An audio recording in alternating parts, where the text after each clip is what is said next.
I'm Keith McCullough, and welcome back to another real conversation. This one again with Jim Bianco. Jim, we had a great discussion this summer where you, I think, caught some people off guard by your bullishness. Again, awesome call. I mean, I don't think you're known as a permabull, by the way. In fact, maybe one of the furthest guys from it. But that really was a moment in time where there weren't many people like you who have been bearish plenty of times in his career where you're a rip-roaring bullish. Congrats on that. Well, thanks. Yeah, it was, an interesting period. Everything in 2020 was unusual about the way that the markets traded. So you did get unusual calls too.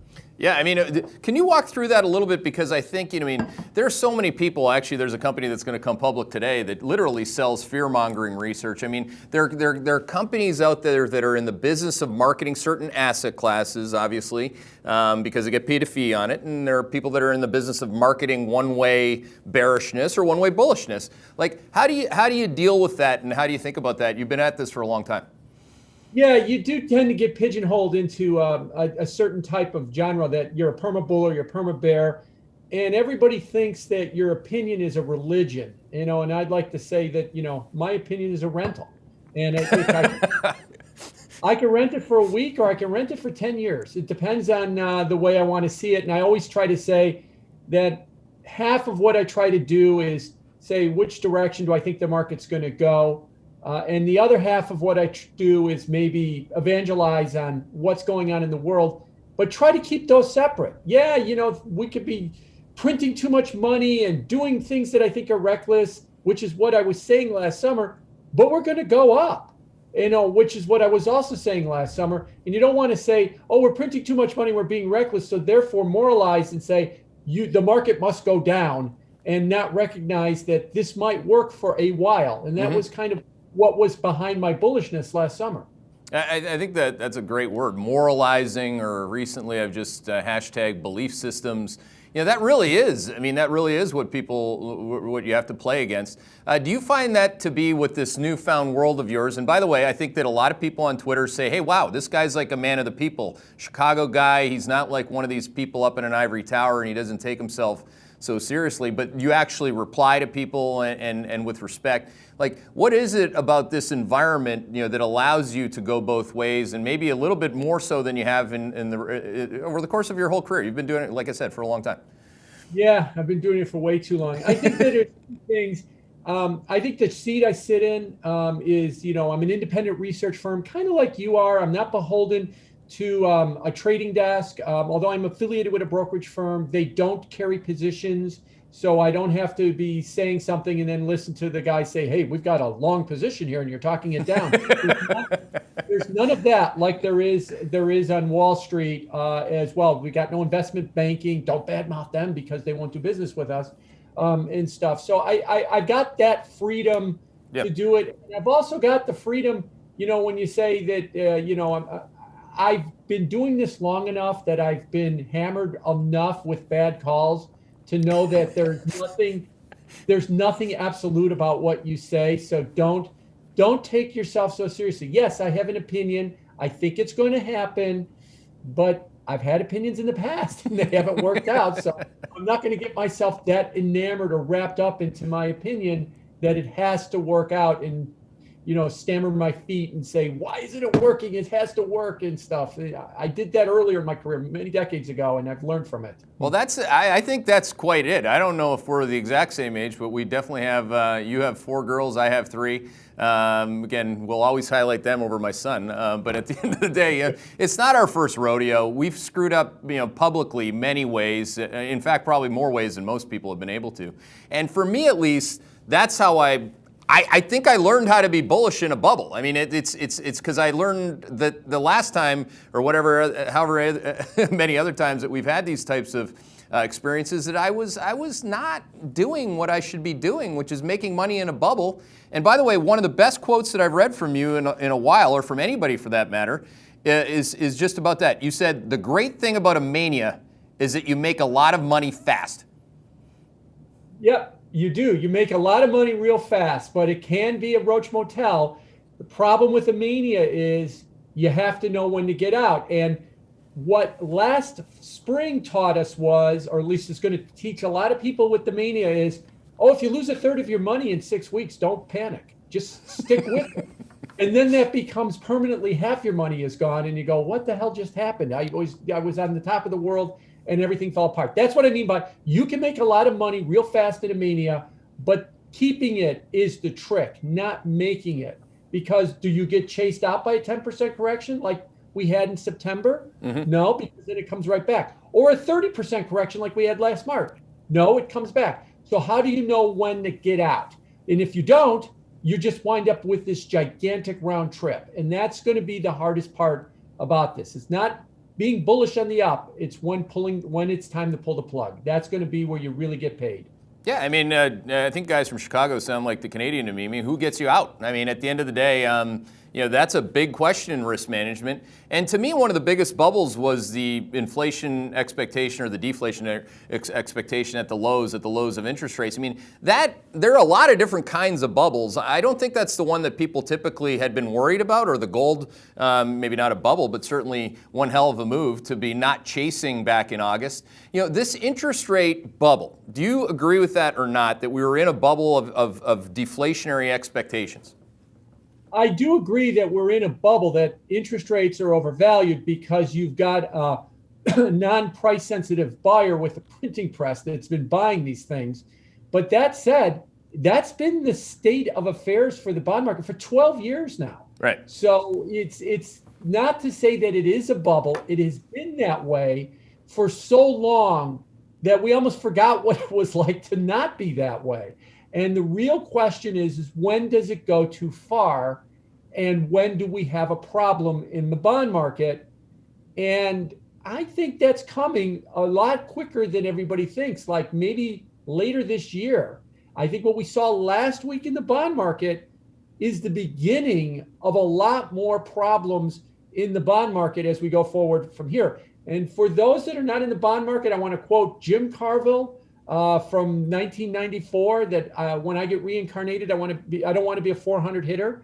I want to be the bond market because you could scare the hell out of everybody. If the bond market has a problem, everybody in finance has a problem. And that could be something that we could be looking for towards, in the second half of this year. Now, if you go, agreed, but not all bond market problems are the same. So if we go back to the bond market problem, let's go backwards in chronological order, that were a lot of head fakes. Being short bonds was a great position. Being short gold was a great position because it's one and the same thing in terms of real rates. But if 2013, 1999, 1994, all three of those times was not a time to say, oh my God, I got to sell end of the world newsletters because bond yields are going up. Right, exactly. And you can also throw 2009 in there too. The bond market, 2009, yeah. Tremendously bad year as well. So it is, and this gets back to that moralizing thing as well. Oh yeah, is it wrong for the Fed to be printing money and buying bonds? Yes. But I don't want to, I'll only moralize on it to a point and say, there's a tidal wave of $100 bills coming at me, and that's going to matter. And do I want to surf that, or do I want to stand there with my hand up saying stop? And that's the problem that I think people have to recognize when it comes to a lot of this stuff, that the bond market is being driven by the Fed. That is the state of affairs.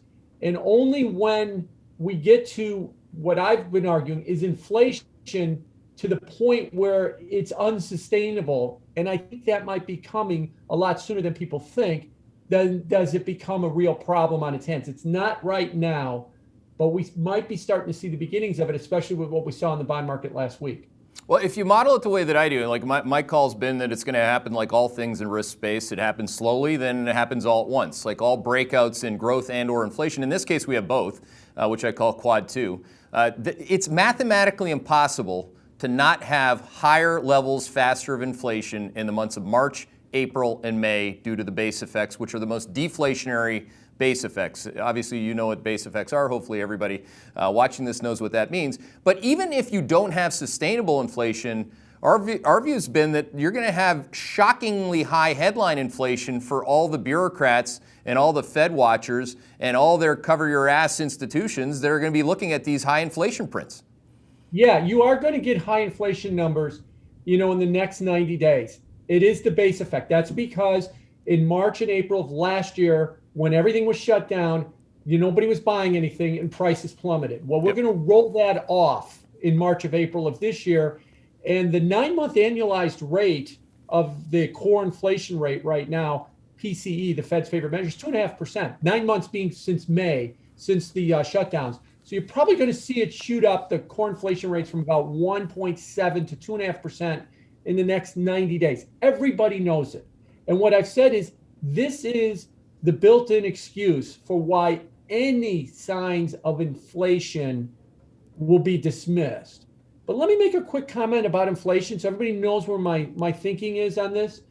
The highest level in the last 28 years for core inflation, core PCE inflation, has been 2.55%. Right. I'm saying that we're going to go to 2.6.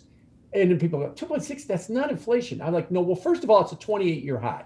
Let's start with that. So don't confuse me with saying that we're going to rerun Zimbabwe or even the late 70s. Let's start with 2.6. Then if you get to that level, and you will in the next 90 days, but then everybody expects it'll fall off after that. But I don't think it will. And if you stay at that level and interest rates go to positive real yields, now you're looking at a 3% long bond. Or I'm sorry, a 3% 10-year note, probably about a 3.5% long bond. I think that will cause a lot of consternation in the bond market. There's a lot of leverage players in the bond market, a lot of hedge funds in the bond market. Great thing about the bond market is it allows you unlimited leverage. Call up a dealer and buy $1 billion worth of 5-year notes. Well, okay, you need $1 billion to buy it? No, you don't. You can finance the whole thing on infinite leverage. Well, if you get rates to start to rise to 3%, those losses will hurt. And that will cause a lot of problems in the bond market. And that's why I'm saying if the bond market has, problems, everybody else will have problems as well, too. So, yes, I think that we're going to see inflation, but I'm not calling for massive inflation. I'm just 2.5%. And the last thing about 2.5%, you see Rich Clarett of the Fed, you see Jay Powell of the Fed say, oh, we've got this new average inflation target regime where we've been under 2% for a long time. We'll let it run hot above 2%, maybe as high as 2.5%. So even if we get to 2.6, we're fine with it, is what the Fed says. My argument has always been, it's not the Fed's call, it's the market's call. If the market is not fine with it, then the Fed's got a problem. If the market's fine with it, then the Fed's fine with it. And I think the market will find a sustained 2.5% level to be something that's going to be problematic for them as they move forward. Well, if you go back to the periods where the market's been fine with it, I'm assuming you're defining that as the stock market being fine with what the bond market's doing, correct? Right. And it is important to include 2009 because, like in my model, the years where we were rip-roaring bullish on growth as a factor exposure again and inflation were 09 and 2013, and I wasn't like, this isn't going to derail me from buying the damn dip. If you can't buy the dip because interest rates are going up, you're not selling the rips because interest rates are going up. You're missing the whole point. 2009, 2013, just to use those very obvious examples, because I have all my timestamps on them, I think it still shook people. People spent the whole year whining and crying and complaining about interest rates going up, therefore stocks should not. Now, not all kinds of stocks should. I mean, for example, utilities, consumer staples, bond proxies have been awesome shorts. But certainly the things that work in what we call Quad 2 can work. Quad 2 is when both growth and inflation is going up at the same time. What do you think about that? Yeah, I'm in complete agreement. The way I've tried to delineate it is there's R for reflation or real growth, and there's I for inflation. Mm-hmm. If the reason yields are going up is because you're getting reflation or real growth, stocks are fine with that. That's what they want. They want more earnings. They want higher standards of living and everything else. And right now, everybody thinks it's R, reflation or real growth, that's driving yields up. But if it becomes I, inflation, that's less purchasing power. Your dollar buys a less in a year than it does now, and you're buying a fixed income security, as the name says. It's not what you want to own when you get I, inflation. Now, we haven't seen inflation to any great degree for 25 years. It was really the early 90s was the last real inflation that we saw at some point. We got the four handles on core inflation and stuff. So a lot of people have forgotten it. They think automatically, Wall Street automatically thinks that higher rates is a time to break out and God bless America. It means everything is great, is what it means. And that they forgot that there can be another side to that, and that can be the inflation side. And that's what I'm worried about after the base effects. Yes, we know in the next 90 days, the inflation rates are going to go up. No one will pay attention to it. And I'll tell you, it will start to go right down after that, somewhere in the summer or the fall. But if it doesn't, that's when I think we're going to start to see those worries. And again, I'm only talking about 2.5%. I'm not talking about some massively large number as we move forward from here. Yeah, that's the that's actually the conundrum of the 1970s, is that it just wouldn't go away. So your cyclical inflation, like there have been so many times to make money being long inflation. Like I always say to people, like instead of whining about it, why aren't you long it? Like being long commodities since June of last year was awesome. And it continues to be awesome, and it's an under-owned asset class, et cetera, et cetera. But once we get into stagflation, if it's protracted, I think that's what you're saying, like what I call quad 3. Real growth is starting to slow. Inflation's running, annoyingly high or stubbornly high, or for people that don't have any money or a job to begin with, really at a level that they can't sustain themselves. That's a really damning position for all markets. I mean, the 1970s, how many people on Twitter invested through that period? None. Yeah, exactly.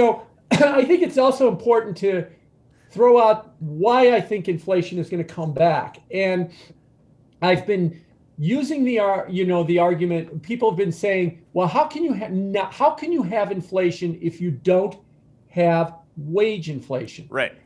The answer is write it larger to personal income, because a big part of personal income is wages.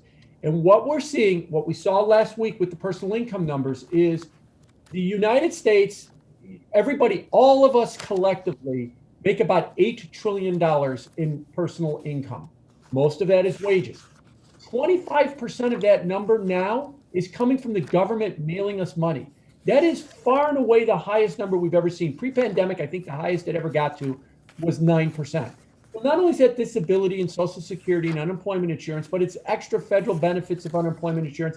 It's the stimulus checks that we keep mailing out and everything else.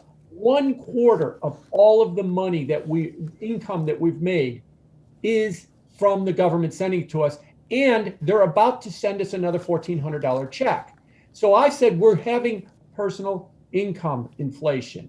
And that's what's been really driving this. We've got the savings rate up to around 20% right now, which is unbelievably high relative to pre-pandemic. So we've got all this money we're sending to people. And if we get enough jabs in our arms and we start feeling better about things and things start to open up, I'm in Chicago, I get to go back to Wrigley Field, the whole 9 yards. We got money and we're going to spend it. And that's where your 2.5% inflation comes from, at least initially. And if the bond market sniffs that out, I think that the bond market will have a problem with that as well, too. Right now, we all think that all that money that we're spending, we get those $900 checks and the $1,400 checks. What we think is happening with it now is we put it in our Robinhood account and we wait for Davey Day Trader to tell us what to do with it. That has been the case for a number of months. But going forward from here, I'm not so sure that that will be the case. We're going to be looking to raise our standard of living. It's nice to have a nice number in my Robinhood account, but I would rather have a car, or I would rather have some new clothes or something along those, or have a vacation. So that's where I think that we're going to get the big spurge of spending that could lead to higher prices. As is always the case with Jim Bianco, almost every word that just came out of his mouth is an empirical fact. How about that? Like, how many people can I say that about? Guys, let's just show slides on everything that Jim just said in a very short period of time. Do slide 79 first. This is exactly what he means by this. This is showing household spending expectations, Jim, which you're very familiar with, I'm sure, is at a 4-year high. The next chart shows the pent-up nature of all this, slide 80, which shows the buckets, U.S. benefits, stimulus payments, PPP, fully loaded, over $1 trillion in disposable income, with this setup, like you said, on 82, which is savings. This savings, and again, newsflash, Americans, it's unnatural for them to save. They want to spend, at Wrigley Field or not. So at the end of the day, this is, that's the thing, is that we have this, what you just said, Jim, and thanks for, saying it. And I wish more people, when they spoke, were held to account in terms of like, what is actually coming out of your mouth? Like, is it like a belief system? Are you evangelizing, moralizing, et cetera? Or is what you just said just a series of time series? That's just charts, and what you said absolutely is. So to me, it's actually humanly impossible to answer the question. Like, as all this comes out, this is the mother of all, like in my world, in fractal space, it's the mother of all points of entropy, where you get all this just comes at once. And no human being can, nail that power law, because you have to watch it behave. So to me, I spend a lot of time telling clients that, like, I don't know how this is going to end, but when we're in it, we know why, and it could be a lot bigger to the upside than what you think. Yeah, exactly. And, one other takeaway to keep in mind is a lot of economists, when you hear that argument to me, would say, yeah, but that's a one-time thing. So we'll just get this big splurge and then it'll go away. And that's true, except I've said, look, we sent out $1,200 checks last spring. We sent out $900 checks in January. We're going to send out $1,400 checks. If there is no consequence to these checks, and all you're going to tell me is, oh yeah, we mailed people a bunch of money and the poor got some assistance, which is good.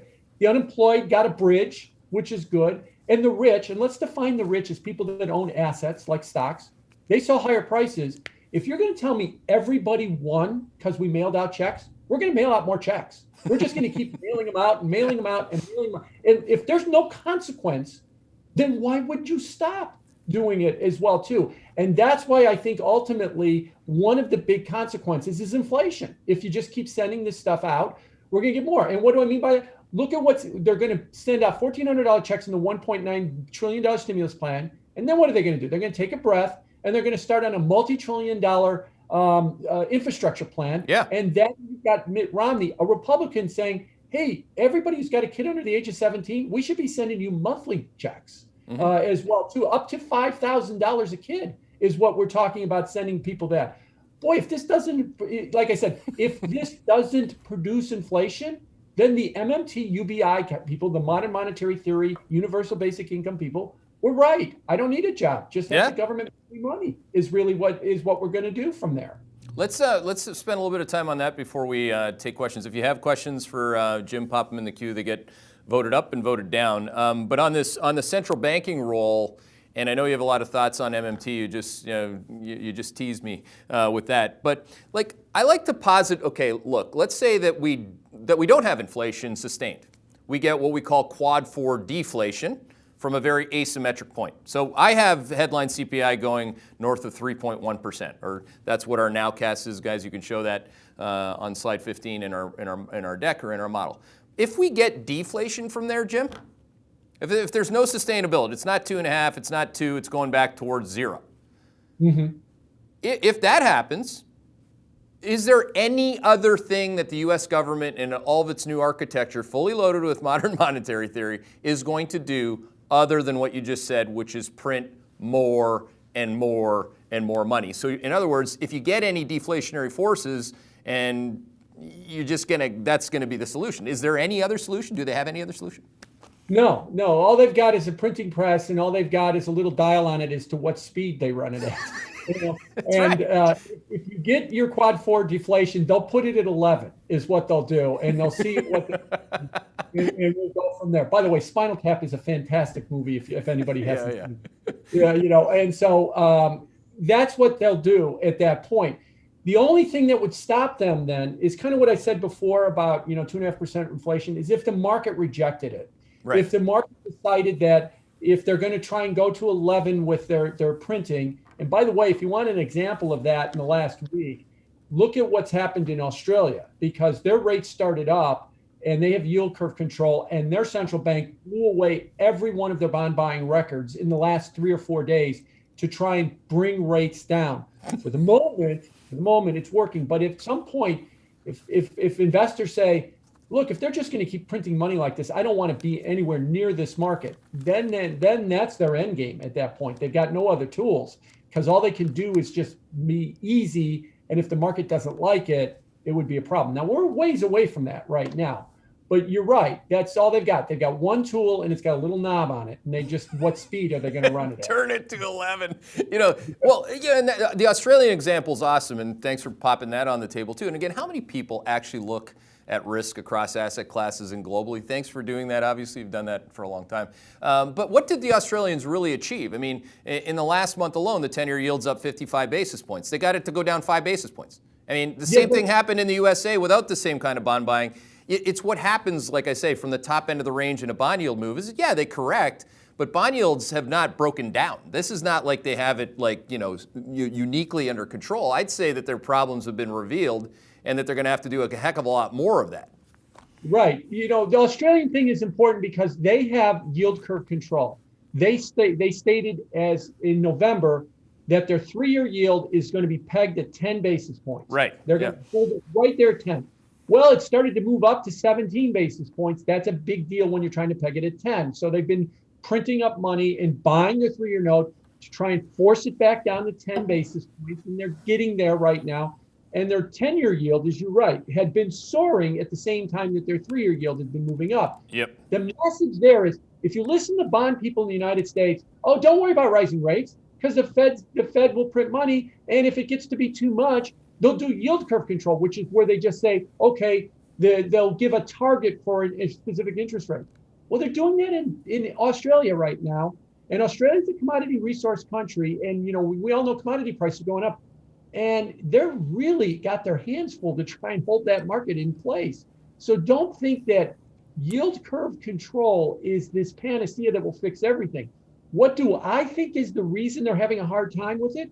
Because they're worried in Australia, as they are in other places, that it's not just reflation that's expanding their economy, that it might be inflation.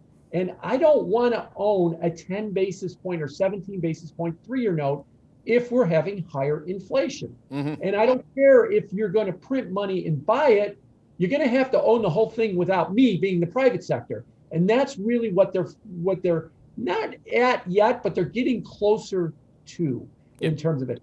I've used this analogy that central banks are like a post in the ground and the market is like an 1,100-pound horse tethered to that post, and it stands there and doesn't do anything. But when it gets spooked, and inflation is the way you spook it, it'll rip the post right out of the ground and go wherever it wants to go. And that's what the central banks have to be very careful of, is that when the market gets spooked, whether it's inflation or deflation or whatever bothers it, whatever plan you have will get ripped right out of the ground, and it is done at that point. We've seen it many times. That's a great metaphor, analogy, et cetera. I mean, think of, because what I pointed out on Aussie rates was the 10-year. That's the long end, of course. The short end of the curve is that horse's post. If you can't keep the short end, again, whatever you want to call it, yield curve control or just anchored there, that's actually, if you look at it, just for all of you that can obviously overlay one chart against another, overlay the VIX against the 2-year bond yield in the U.S. When the short end moved last week, people are like, oh shit, that horse ain't allowed to run. and then all of a sudden, bang, the 2-year yield comes back to like 13 basis points today, and it's off to the races, yesterday, obviously as a function of that. So isn't that just it? Like, if you promise me to keep the horse here, I'm good. And if the horse just goes on its own, then it's left and we can't bring it back.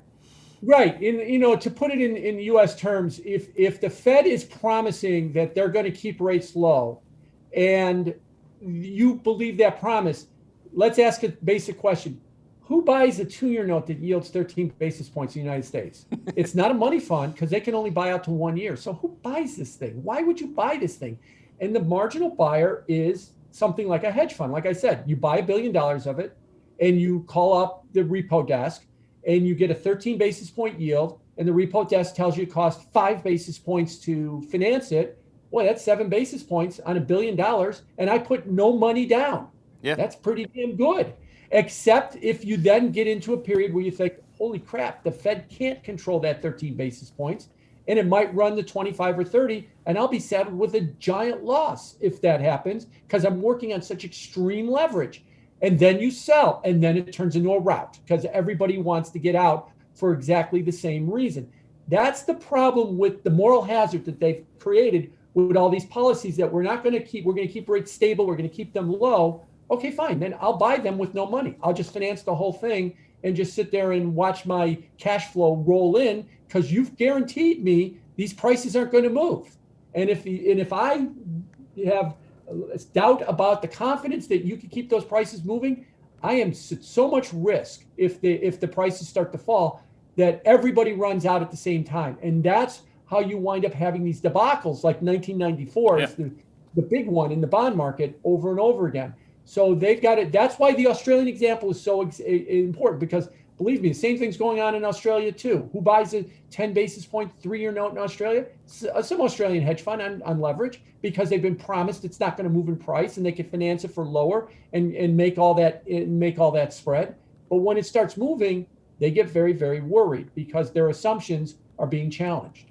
Yeah, of course. I mean, and the stability of the assumption, which is, you can see it in the MOVE index, which has got shorter dated treasuries. For those of you that don't know what the MOVE is, it's like the VIX of the bond market.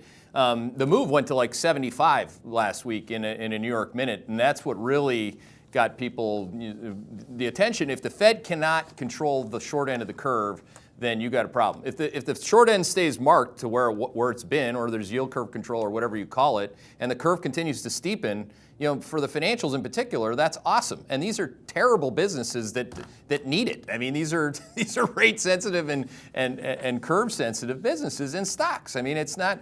I don't think that this is lost on people. Like the move in bond yields didn't start like last week. A short-term move in the short end of the curve happened last week. Very different than what's been happening really since October, November. Bond yields have been going up. It's very obvious. Yeah, I mean, bond yields have been going up. What happened last week is it got a little bit chaotic. And you hear a lot of people on Wall Street say, oh, it's not that rates are going up. It's just the speed that rates are going to go up. As long as rates go up slowly, everything's okay. Well, why would they go up slowly? What you're saying is bond investors are going to just sit there and watch them lose money and lose money and lose money. And one by one, they're all going to sell at various times in a very orderly fashion. Or are they all going to come to the conclusion, like last week at the same time, that this is not a good place to be? Let's all get the hell out of here. And then you wind up with what you saw what bond yields do last Wednesday through Friday as well, too. That is where the confidence in the central bank comes in. That's why I said, I can moralize about all the Fed buying for the last 12 years, that they've been buying. What's made it work is that people have confidence that it's going to work and they'll play along. But as soon as they lose their confidence in the central bank to be able to control the rates at the rate and level that they say, then it's time to exit. And that's where you can wind up seeing things get very, very messy. And again, any kind of surprise with inflation, I think, can cause that confidence to be questioned in the central bank, as we saw in Australia last week, and maybe it might be close to being seen. Let me throw out another country for you, Japan. Yeah. They instituted yield curve control in 2016 at 0. They said, we're going to hold our 10-year at 0 in 2016.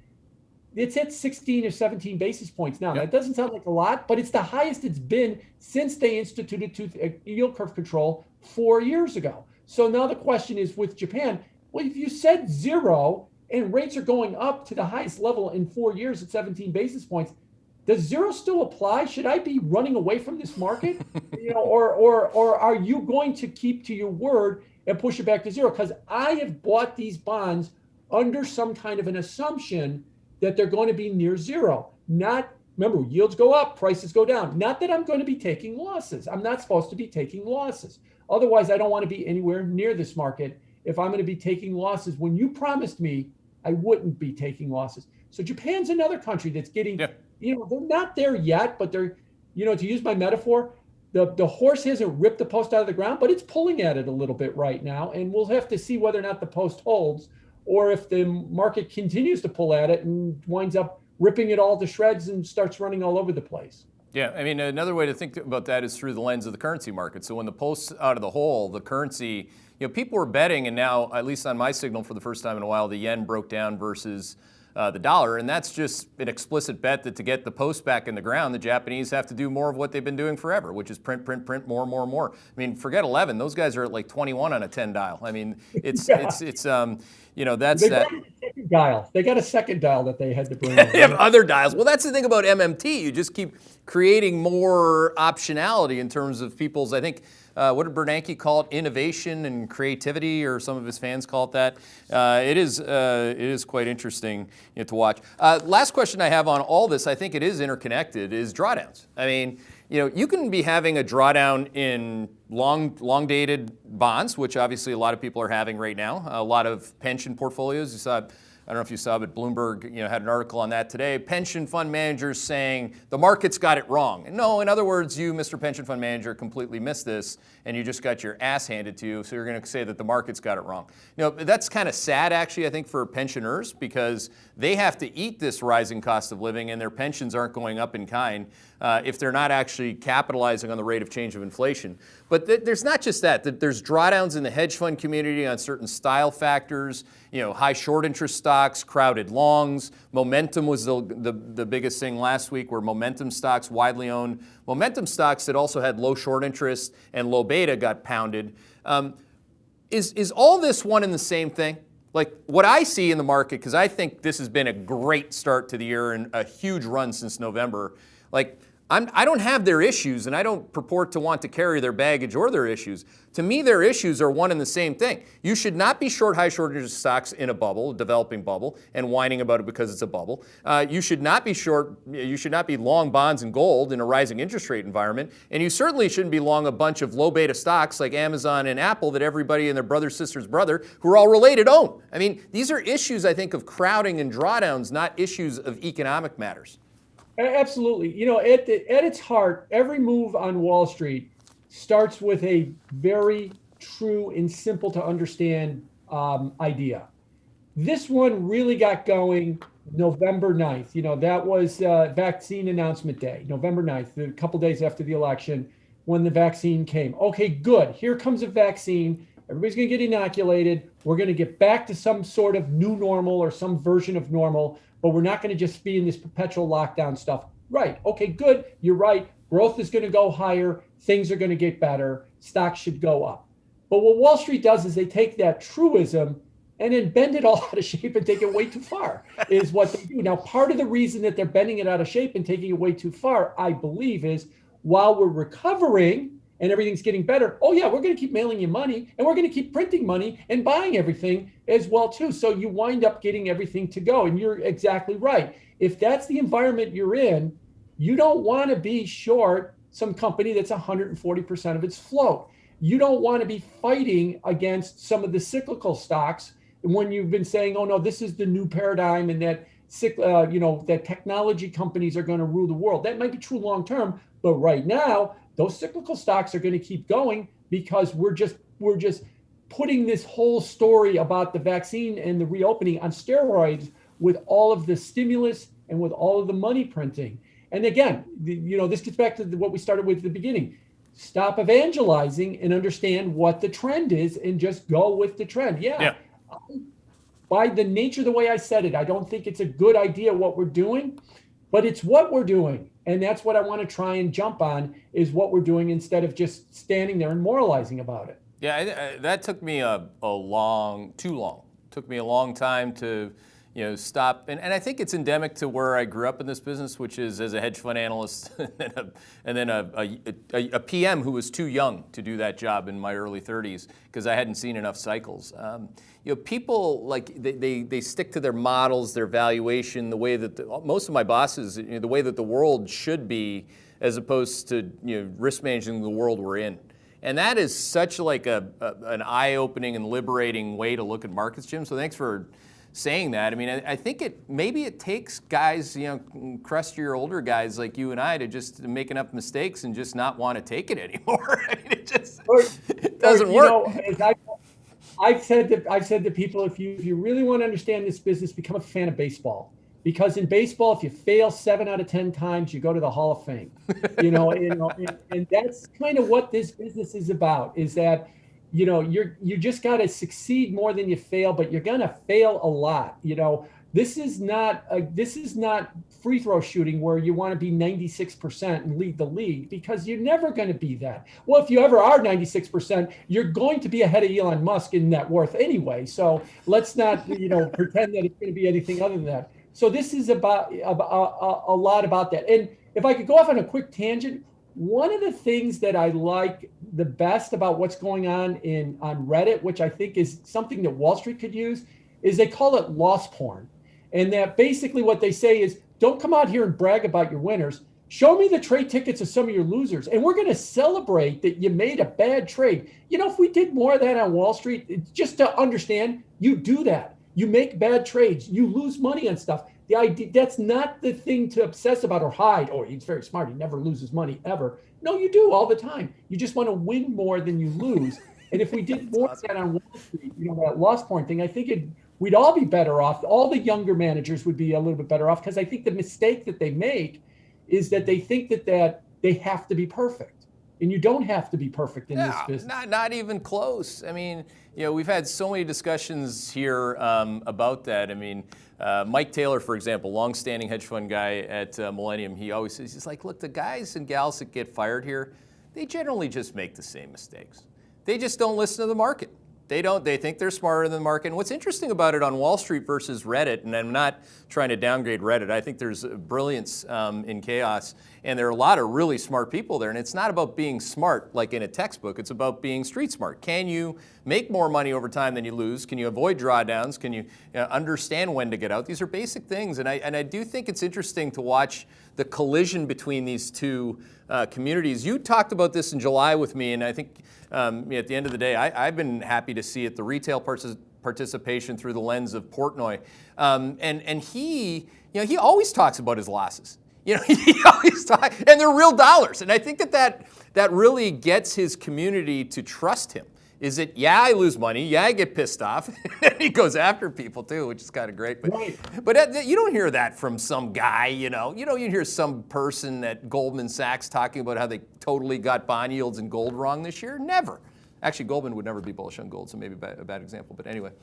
No, you're right. They never talk about it. And it's almost verboten, because somehow they think that if you admit that you got something wrong, that you wind up, denigrating yourself. No, I think, to be honest with you, I think the bullshit that you always are right all the time, that to me is what strains credibility.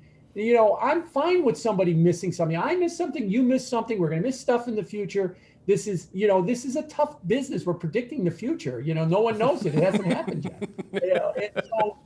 And so it's a lot like, I think a lot of people need to have, to use another sports analogy, the shooter mentality. You give the ball to a basketball shooter and he takes a shot, he misses, and his first instinct is, give it to me again. I don't care. I don't care, because that's what happens here. Just give it to me again. And that's kind of where I think people are. But in this business, they take a shot and they lose and they miss, and then they crawl into the fetal position and start crying and moaning, and then they convince themselves they actually made the shot. Is what they wind up doing, and it just doesn't help anybody to do that. It doesn't work. It's not the real world. I mean, I'll go to, because you haven't used a hockey analogy yet, I might as well use one of my favorite ones. Wayne Gretzky. You're going to miss 100% of the shots you don't take. 100. Right. That's the only certain thing that you have in your life. That's it. 100% of the shots you don't take. And at the end of the day, I think that a lot of the problems in the hedge fund community, like, I hate to tell them, particularly if they're younger analysts that never had anything wrong on a test in their life. When they get something wrong in the real market, it's not unlike baseball or hockey. You get punched in the face in hockey, and it's real, and you could lose your teeth, and there's no whining. There's no whining to to your mommy. There's no whining in that's baseball. There's no whining in baseball. No crying in baseball either, according to our friend Tom Hanks. Let's go to I got to ask some of these questions. Questions. I just want to say real quick. I think that's one of the reasons why people that have engaged in sports a lot do well in this business. And I'm talking about men and women, because one of the things about sports is it's about whether you play tennis like my daughters do, or hockey like your son does, or you did. It's about problem solving. It's not about perfection all the time. You're out there and you're making mistakes, and you got to stop making the mistakes, and you got to figure out what works and stop doing what doesn't work, whether you're on the tennis court or the hockey arena, the baseball arena, or the swimming pool, or wherever you are. And that's why I think a lot of people that have been successful at sports, because what makes you successful at sports is largely problem solving, figuring out what works and do that, and figuring out what doesn't work and stop doing that. And that's a large part of what this business is about. 100%, and that's go right back to the beginning of the discussion. The difference between you and I and them, let's just park them as belief systems or people that are giving you some evangelical view with an asset management fee or a marketing pitch. It's just not the same thing. It's not back check, forecheck, paycheck. It's either back check, or forecheck, forecheck. And that's just not, that's not what you and I are doing. And I do think that we're helping with the education of a new class of investors, not like societal class, just like literally new in terms of they've never done it before. And I know that a lot of them are watching and a lot of them are learning. I'm finding that a lot of our individual subscribers, RIAs, family offices, et cetera, they're doing a lot better than a lot of people that are dogmatic, that are only doing the one-way thing without any kind of evolution or any kind of flexibility in what they do to get onto the right side of the trade. So thanks for helping all those people out there with that. This first question, Jim, has to do with what you and I already alluded to. I knew that this was going to trigger people, but if we do get deflation, or what I would call quad 4 in the back half of the year, what policy mistake do you think that the Fed can make a policy mistake that could create a market meltdown, if any? Yeah, I think if I was wrong, we wind up getting deflation, or we wind up getting seriously, falling inflation. I don't know if we go all the way to zero. The mistake will be is that they'll think that we need to do more of the same. It'll be another $2 or $3 trillion fiscal package. More checks will be sent out. The Fed will be continuing to try and ease, because what they want is they want the economy to go back to 2019. Well, it will go to some version of it over time once we get past the pandemic, but they want it to be there now as well. So that's what I think the mistake will be, is that they'll just do more of the same. If we get deflation, if we get falling prices in a struggling economy, their conclusion is not going to be, we sent out 3 checks and we've done what we can. Good luck to them. They're going to send out more, is what they're going to wind up doing. And that could create a whole host of problems in and of itself as well too. So we'll see what the reaction will be. Yeah, the second question, James from San Antonio, it's essentially the same type of question. With the implication, Jim, historically the Fed continues on their path until they break something. What do you believe the Fed will break this time and cause bigger problems going forward? Yeah, that is true. Is that every time the Fed raises rates, they go too far and then something breaks. The last time was 2019. They hiked the funds rate to 2.5%, inverted the yield curve, and then the repo market broke in September of 2019. This point along, bear in mind that the Fed is not raising rates on the front end. It's on the back end. Will the market raise rates enough that something will break? And that is a fear. And I think what they're going to break is they're going to break the private investor in the bond market, is what they're going to do. And then the bond market will have to rely even more on the central bank to support the market. But my horse post analogy, I don't think there's enough central bank to handle the market without the private investor. You talked about that Bloomberg story. I saw it too, about the pension manager that said that the market is wrong. Do you know if you own 30-year bonds, that year to date, you're down 17% year to date? That hurts. That really hurts. I don't believe Mark. Yeah, I understand that if you hold them long enough, they mature at par and stuff like that. But you've got, as a pension manager, you've got to meet a hurdle rate every year in terms of meeting your obligations. And if you fall behind a couple of years because you had a bad couple of years in the bond market and lost 17% on the long end, you're really cooked, and your pension fund becomes underfunded, and it becomes a real problem as well too. I can't imagine somebody running real money, that kind of money in this day and age, that doesn't have to succumb to the secret to the universe or calculus. The rate of change of inflation, just blatantly ignoring it at this point. I mean, it just doesn't make sense. I could see in pre-1999 internet, no Reddit, no Twitter, no transparency, nobody gets unearthed. But today, come on. The ISM yesterday printed a 201-month high. I mean, new orders was at 64. The numbers are ripping, in terms of rate of change. And I guess that's what it is with a lot of these people, Jim. They don't do rate of change. They don't do the secret to the universe. They don't. Right. They do levels. They do dogma. They do valuation. And they get caught up, but you're right, they get caught up in dogma. Look, I am a complete believer in the idea that demographics, technology, and globalization, hopefully we still have some of it, is going to hold down the level of inflation, and it has. That's why I'm looking for 2.5% inflation and not 10 as well. But like I've said, the problem is the whole bond market is structured on the idea that there will never, ever be inflation, even 2.5% ever again. So if you get even that level of inflation, while you could correctly say, well, that's not a big deal, can be for the bond market as well, because there are players that are not positioned that what happens to your portfolio if we go to 2.5% inflation and we stay there and the 10-year yield goes to 3? The answer is my portfolio is just not ready for that. That's the problem. Guys, show theme number 3 that we introduced at the beginning of the year. Like, my only short idea was to be long the bubble of duration and deflation expectations, which a lot of portfolios, particularly pension funds, have been riding for a very long time. I mean, I was long it up until obviously November myself. So it's not like short deflation duration. That's actually when people talk about, and the rest of the queue, by the way, there's a lot of questions in here that have to do with like, okay, it's a bubble. When does it start to implode, Jim? And this bubble's already imploding. Why aren't more people into selling calls or buying puts in GLD, TLT? Yeah, you and me. You could put anything duration on the short side of your portfolio right now, and you're already capitalizing on a bubble imploding. Yeah, I mean, I think the questions in the queue, if it is a bubble, why isn't it imploding?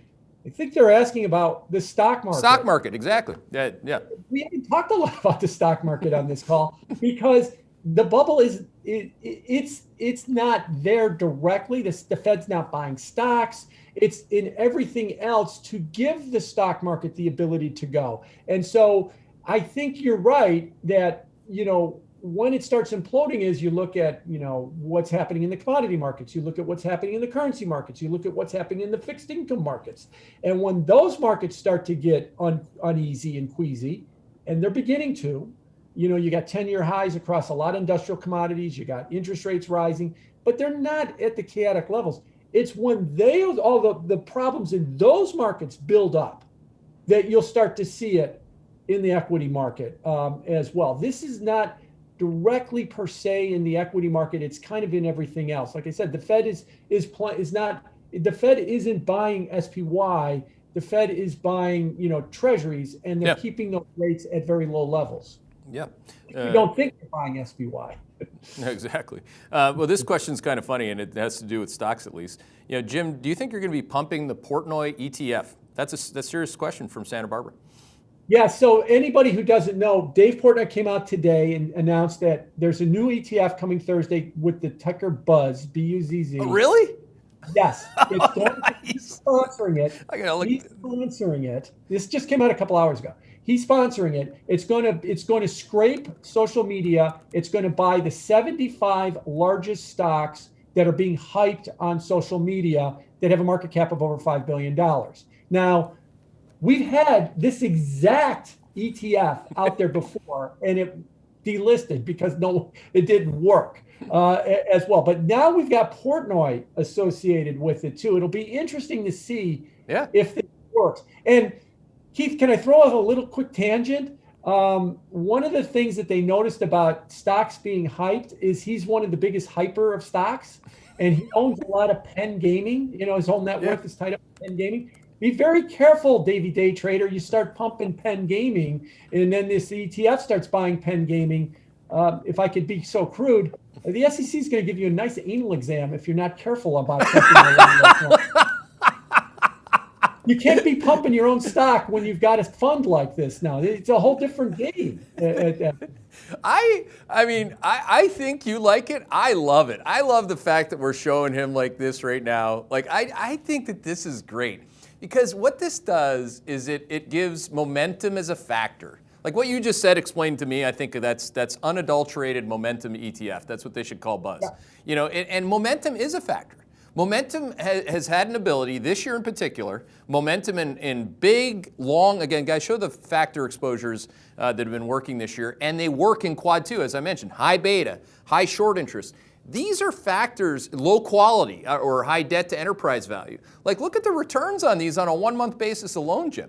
I mean, this drives the fundamentalist pig on Wall Street at the local hedge fund that has the same position as the other one, and then they all commiserate and talk to each other and cry about it. It's like, this drives them crazy, and I love it because it makes Portnoy look like he actually knows what he's doing, even if he doesn't know quite specifically why, and they don't, because their score is, like you said, if you're down 18 this year, that's pretty bad. You're not going to be able to do this for much longer. Yeah, exactly. You know, I tweeted out about his and my comment was, it sounds like what this buzz is going to be is a high beta SPY. So when the market goes up, it'll knock the doors off the market. But when it turns around and it goes down, look out. I mean, so you're basically, but you could buy the buy SPY in a margin account, or you could buy buzz, and it's kind of going to be the same thing. Well, it's not, well, it actually is similar in construction, like with momentum as the main factor exposure, and as ARC. ARC has that. Kathy Wood's got, momentum, but she really has ideas, right? Her whole model is to pitch the narrative, and if the narrative gains momentum, then people chase that. But Portnoy, what I like about the buzz is that it could have GameStop in there, and it should have GameStop in there. Because it's buzzing. It doesn't mean that it's like Kathy Wood's great, next coming, second coming in my Irish Catholic faith. I'd love to see the second coming of Christ. I mean, but it's like I don't have to believe that with the buzz, because the buzz is just literally algorithmically taking what the crowd thinks they should be buying, which is great. Right, exactly. They're just, all they're doing is it's an algorithmic fund. It just scrapes to social media, and whichever's got the most buzz, it owns. But like I said, Davey, be careful, man, because if you're creating those 75 stocks that you personally are creating those 75 stocks, and you personally create Penn to be one of those 75 stocks, you're going to have a big problem. You should give we should have an inverse ETF for Dave, and maybe you should launch it. So we call it the Enema Fund or something like that. With the ticker's DOC or something. I don't know, but. Reality. This is what happens when you have growth and inflation accelerating to the highest levels since World War II. I mean, these are the kinds of things that happen. I guess last question on that is, like, does this get you excited? Like, are you happy about, you obviously should be happy about and proud about the call that you've been riding for a while here, but like just in terms of what you and I do every day, like, are you happy, you sad, you glad, you irritated, anxious, what? I'm very happy because of two things. One, just to put the buzz thing to bed, everybody's screaming at me, oh, this has got to be the top if he's coming out with buzz. And I'm like, only if it's wildly successful could you actually argue that this would be the top. Let's check back a month to see how many people actually buy this thing and how much traction it actually gets at that point, to see if this is wildly successful. But to write this larger, I love the democratization that's been going on Wall Street. Are there problems in the Reddit community? Sure. And there's problems in the Wall Street community. But what's happened now is the retail investors realize, I got zero commissions, I could buy fractional shares, I've got all the information that everybody else has. I may not have the experience at the time to disseminate it like an army of analysts has, but they don't have anything over me in terms of information. It's all on the internet, so we can get it. So scalability is not a problem. I could buy fractional shares. Price is not a problem. I've got zero commissions, and I can go out and do it myself. And then I've got a big network effect with all the social media. There's influencers out on Reddit, and then you follow the influencers. Hell, Wall Street's done there for 50 years. While Warren Buffett publishes his portfolio, and all these 7-figure analysts go, well, we got to buy that because Warren owns it. And it's the same thing as what's going on Reddit as well too. So to allow the public to have more choices like that, I think is just tremendous. Sure, is it a little bit overdone? Probably, and it'll pull back. But those old men shaking their fist at progress, thinking that it's going to go 100% go away, that it will never do. This is a new era. There's a new retail resurgence in the market. Yeah, it's a little bit overhyped now, but retail is not going to go away. not if you keep with fractional shares and zero commissions and all of the networking that you have with social media to learn and understand what's going on. Well, the only way, and you appropriately said it, that some things can go away is due to some gargantuan SEC violations. So for those of you that are getting a little too ahead of yourself, a little over your skis, be very careful. That was very good advice by a veteran, a wily veteran who's nailed it to Mr. Portnoy, who is not a veteran yet. And that was awesome. I love it. I agree with you 100%, or I'd say so otherwise. I mean, what a great part of American history for markets to have a lot more people participating. Again, it's not about being overbought, bubbly, oversold, crashing, whatever. It's actually giving people an opportunity to be mobile and actually make some money or save some money or learn from losing money, all that. That's great. I think it's awesome. So, and having skin in the game, they're having skin in the game, that the economy isn't just this outsider thing that has no impact on me, that this stuff matters to me. I want the economy to do better, and I don't want it to do worse. I mean, the worst thing we could do with the economy is not have people involved in the markets and just mail them money every week. So this is kind of somewhat of the opposite of that, although I know those two things are somewhat interrelated right now, which makes it a difficult period. I love it. Well, thanks for helping perpetuate the democratization of it all, because I know a lot of people are really happy about that. And thanks for spending the time. I appreciate it. Sure, thank you. He is Jim Bianco. That was awesome. The guy's got passion. You got to have passion when you play this game. Thanks for joining us.